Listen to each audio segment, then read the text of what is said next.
for the sake of the money. எல்லாம் காசுக்கு. ராஜாவே நீர் போ, ஓ நீர் இப்படி முறித்து போடுவீர், அப்படி முறித்து போடுவீர், நான் தரிசனம் பார்த்தேன் வைக்க அதெல்லாம் சொல்லிட்டான்.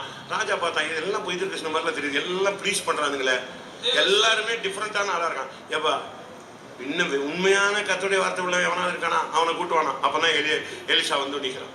To call the true man of God who can prophesy correctly, then Elisha came there. நீ தீர்க்கதரிசிகளுக்கு செவி கொடு. Hear to the prophets. கர்த்தருடைய வார்த்தை உள்ள மனுஷனுக்கு செவி கொடு. Hear to the man who is having the word of God. நான் சில விசுவாசிகளுக்கெல்லாம் நான் சொன்னதை அப்படியே கீழ்ப்படிக்கிறேன். Unto some believers, whatever it is said, they will obey to that. அப்படியே. The same way. At a time அப்படியே. At a time. இந்த கல்யாணம் வேண்டாம் அப்படின்னா டப்பு நிப்பாட்டிட்டு போயிட்டு இருக்கலாம். If this marriage is unwanted, they will stop the marriage. இந்த வீட்டை கட்டாத அப்படின்னா கட்ட மாட்டான். Don't build this house. இந்த வீட்டை வித்துரு அப்படின்னா வித்துருவான். Sell this house means they will sell.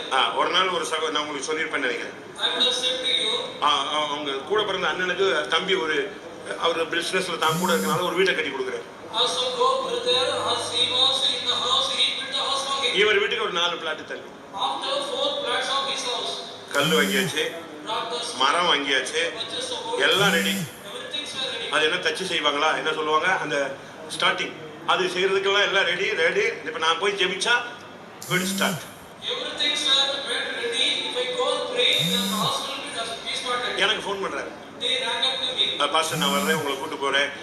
என்ன ஒரு ஜெபம் வந்து மட்டும் பண்ணிட்டீங்கன்னா வேலை உடனே தொடங்கிடுவோம், எல்லாமே ரெடி அப்படின்னு சொன்னேன்.